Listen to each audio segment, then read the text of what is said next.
कि अपनी शायद कॉन्स्टिट्यूशन ये लोग अपने घरों में बैठकर अपने कमरों में बैठकर बनाते हैं। सच्चाई ये है कि हमें बचपन से ये पढ़ाया जाता था और आज भी जो भी बुद्धिजीवी बचे हैं इस देश में, क्योंकि बहुत से ऐसे लोग हैं जो इन्हीं के चेले चपाटे बने हुए हैं, जो इन्हीं की अंधभक्ति और गंधभक्ति में लीन हो चुके हैं, जाकर प्रधानमंत्री विदेशों में अपना डंका बजा कर आते हैं।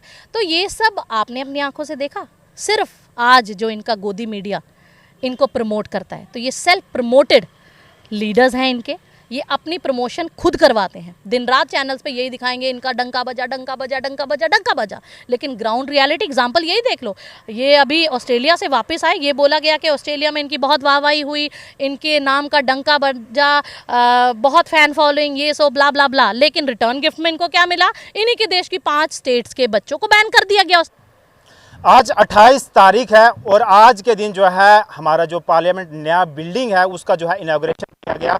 और हमारे देश के प्रधानमंत्री नरेंद्र भाई से पहले जितने भी विपक्षी पार्टी 19 पार्टी नहीं लेंगे, क्योंकि उनका ये मानना और कहना था कहीं जो है हमारे देश के जो प्रेसिडेंट हैं, जो हमारे देश के राष्ट्रपति हैं, उनके द्वारा जो है ये उद्घाटन कराया जाए। लेकिन आखिर जो है क्या है उद्घाटन। और बातचीत करने के लिए मौजूद है Aam party senior leader Reena Chaudhary ji. इनसे बातचीत करेंगे और जानने की कोशिश करेंगे किस तरह से ये देखते हैं। मैम, सबसे पहले आपका स्वागत, शुक्रिया वक्त देने के लिए। धन्यवाद। मैम, किस तरह से देखते हैं कि एक तरफ 19 ऐसी पार्टीज थी जिन्होंने पहले बाइकआउट करा, उन्होंने का ये कहना था कि आप जो है इसका इनॉग्रेशन जो है देश के जो प्रधानमंत्री हैं, देश के प्रेसिडेंट हैं, उनसे कराइएगा। लेकिन हमारे देश के प्रधानमंत्री कहते हैं कि, और बाकी भाजपा के लीडर कहते हैं कि जो नींव रखी थी हमारे देश के प्रधानमंत्री ने रखी थी और जो इनॉग्रेशन है इन्हीं के द्वारा की जाएगी। आप इसको किस तरह से देखते हैं? जैसा भी आपने कहा कि इनकी पार्टी के नेता कहते हैं कि नींव इन्होंने रखी थी। क्या कहीं संविधान में ऐसा लिखा है कि जिसने नींव रखी हो वही उद्घाटन करेगा? भाजपा तो कहती है ना। भाजपा की अपनी शायद कॉन्स्टिट्यूशन ये लोग अपने घरों में बैठकर अपने कमरों में बैठकर बनाते हैं। सच्चाई ये है कि हमें बचपन से ये पढ़ाया जाता था और आज भी जो भी बुद्धिजीवी बचे हैं इस देश में, क्योंकि बहुत से ऐसे लोग हैं जो इन्हीं के चेले चपाटे बने हुए हैं, जो इन्हीं की अंधभक्ति और गंधभक्ति में लीन हो चुके हैं। ये कहना चाहूँगी कि देश में आज सबसे ऊंचा पद प्रेसिडेंट का होता है। जो लोग गूगल करना चाहते हैं, शायद जिनके डाउट्स क्लियर करने हो तो वो कर सकते हैं। और प्रेसिडेंट का ही हक बनता था आज का जो नए संसद का उद्घाटन है उनके द्वारा करवाना चाहिए था। श्रीमती द्रौपदी मुर्मू जी, जब इनको प्रेसिडेंट बनाना था तो इन्हीं की पार्टी ने तब सिंपैथी वोट गेन करने के लिए ये दिखाया कि हम पिछड़ी प्रजाति के लोगों के उत्थान के लिए उनको देश में सबसे ऊपर का दर्जा दे रहे हैं, और महिलाओं के उत्थान के लिए भी एक महिला को हम प्रेसिडेंट बना रहे हैं, और वो भी पिछड़ी प्रजाति की महिला। तो कहीं ना कहीं ये जो वोट बैंक की राजनीति इन लोगों ने की।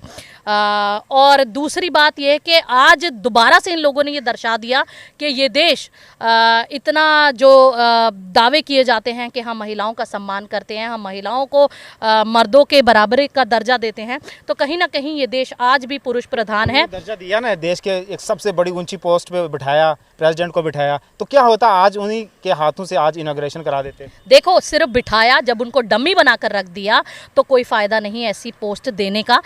सिर्फ आपने लोगों को बेवकूफ़ बनाने के लिए, सिंपैथी वोट गेन करने के लिए उनको पद पे तो बिठा दिया, लेकिन उनकी पावर्स उनको जब नहीं दी। आज उनका हक बनता था कि आज संसद का उद्घाटन करें, लेकिन आज उनका यह हक उनसे छीन लिया गया और उनको म्यूट कर दिया गया, और उन पर कोई इस पर उनको कोई प्रतिक्रिया भी व्यक्त नहीं करने दी गई।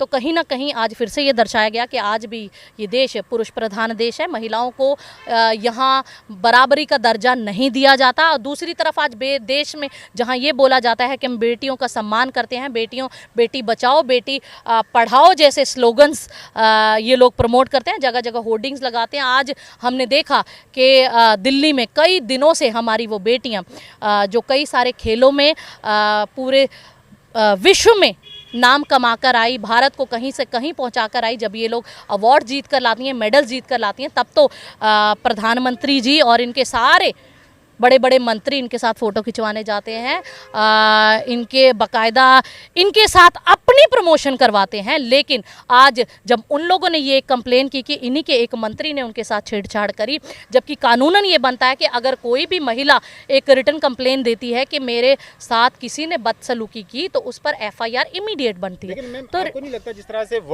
विश्व भर में जिस तरह से हमारे देश के प्रधानमंत्री को एक लोकप्रिय नेता के तौर पे माना जाता है, और हाल ही में आपने देखा जिस तरह से बाहर गए थे, ऑस्ट्रेलिया में भी उनका टूर रहा और उनके जो वहाँ के प्रेसिडेंट थे उन्होंने गले लगाकर नरेंद्र भाई मोदी जी को ये कहा कि आप बॉस हो, तो आपको नहीं लगता किस तरह की बाहर अपनी छवि बनाई हुई है? लेकिन अब सवालिया निशान ये उठता है कि ऑस्ट्रेलिया में तो गए ही, लेकिन अब वहाँ के जो पार्टी थी, वहाँ के जो नेता थे, उन लोगों ने जो है हमारी इंडिया की 5 ऐसी स्टेट्स पे जो है प्रतिबंध लगा दिया गया और स्टूडेंट्स को बैन कर दिया गया कि इस स्टेट से जो है आप उस यूनिवर्सिटी में जाकर आप शिक्षा नहीं ले सकते। हाँ, जैसा आपने कहा कि नहीं बाहर जाकर प्रधानमंत्री विदेशों में अपना डंका बजा कर आते हैं, तो ये सब आपने अपनी आंखों से देखा। सिर्फ आज जो इनका गोदी मीडिया इनको प्रमोट करता है, तो ये सेल्फ प्रमोटेड लीडर्स हैं इनके, ये अपनी प्रमोशन खुद करवाते हैं। दिन रात चैनल्स पे यही दिखाएंगे इनका डंका बजा, डंका बजा, डंका बजा, डंका बजा। लेकिन ग्राउंड रियलिटी एग्जांपल यही देख लो, ये अभी ऑस्ट्रेलिया से वापस आए, ये बोला गया कि ऑस्ट्रेलिया में इनकी बहुत वाहवाही हुई, इनके नाम का डंका बजा, बहुत फैन फॉलोइंग, ये सो ब्ला ब्ला ब्ला। लेकिन रिटर्न गिफ्ट में इनको क्या मिला? इन्हीं के देश की 5 स्टेट्स के बच्चों को बैन कर दिया गया ऑस्ट्रेलिया में, जिनमें इनकी अपनी स्टेट जहाँ योगी जी की सरकार चलती है, जहाँ सबसे ज़्यादा ये लोग अपनी प्रमोशन करते हैं, तो उनके बच्चों को भी बैन कर दिया गया। तो कहीं ना कहीं ग्राउंड रियलिटी और प्रैक्टिकलिटी में there is a big difference. Haryana में भी इनकी सरकार, हरियाणा में भी, जम्मू कश्मीर भी इनडायरेक्टली यही चला है। तो मैक्सिमम इनकी सरकारों वाली जगहों में ही इनके बच्चों को ही बैन कर दिया गया। तो फिर ये डंका बजाना हुआ कि क्या हुआ? तो ये कहीं ना कहीं सच और झूठ को लोगों को पहचानने की ज़रूरत है। आज आप गूगल करें, बहुत सी डिटेल्स आपको गूगल में ही मिल जाएंगी। मैं कुछ बोलूँगी तो शायद मेरे पे भी एफआईआर हो जाएगी, क्योंकि आजकल जो देश के हालात चल रहे हैं, एफआईआर, ब्लैकमेलिंग, धमकाना, डराना, अगर कोई इनके खिलाफ बोलता है तो उस पर जो शायद संविधान में है भी नहीं, ऐसे ऐसे कानून थोप दिए जाते हैं। ऐसे आते हैं जम्मू कश्मीर पे। जम्मू कश्मीर की अगर बात करें तो जब भाजपा ने आर्टिकल एब्रोगेट किया था, ये कहा गया था कि हाँ यहाँ रोजगार दिया जाएगा, डेवलपमेंट होगी। लेकिन अब 2 दिन पहले चीफ सेक्रेटरी जम्मू कश्मीर के द्वारा एक ऑर्डर निकाला जाता है। ये कहा जाता है कि जितनी भी 2010 से लेकर 2023 तक बैकडोर एंट्रीज हुई हैं, अपॉइंटमेंट हुई हैं, उनकी जो है लिस्ट तैयार की जाए हर एक डिपार्टमेंट में, और 1 महीने के अंदर जो है उनको बाहर का रास्ता दिखाया जाए। आप इसको किस तरह से देखती हैं?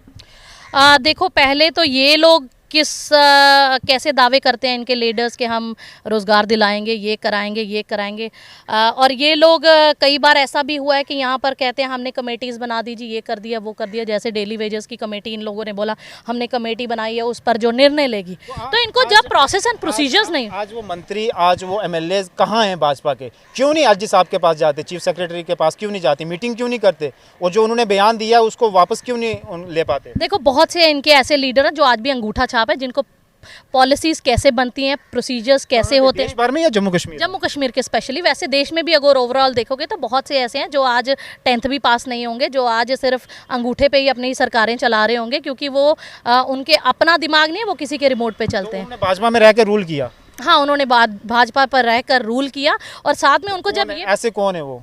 देखो, मैं नेम आउट नहीं करूंगी, वैसे ही मेरे पे बहुत से मानहानि के केस लगे हुए हैं, कल को वो भी जनता को तो पता चले, अगली बार ऐसा रिपीट ना हो। नहीं, जनता आज बहुत जागरूक है, बिना नाम लिए भी समझ जाती है। आज अगर आप मेरे सामने पड़े तो मैं जज कर सकती हूँ आप कितने पानी में। वैसे ही जनता भी जानती है उनके सामने जो इंसान या जो नेता अब आ रहा है वो कितने पानी में। तो मैं ये कहना चाह रही हूँ कि ये लोग अपने घर में बैठे हुए, अपने दफ्तरों में बैठे ही पॉलिसी एंड प्रोसीजर फ्रेम कर लेते हैं, लोगों के सामने ऐलान कर देते हैं, जबकि जो ब्यूरोक्रेट्स हैं उनके policies and procedures are totally different. या तो उनसे सीख लें कि हमें कैसे कैसे क्या आगे वादे करने हैं, क्योंकि जम्मू कश्मीर में डायरेक्टली इनडायरेक्टली इन्हीं की सरकार चल रही है, एलजी भी इनके हैं।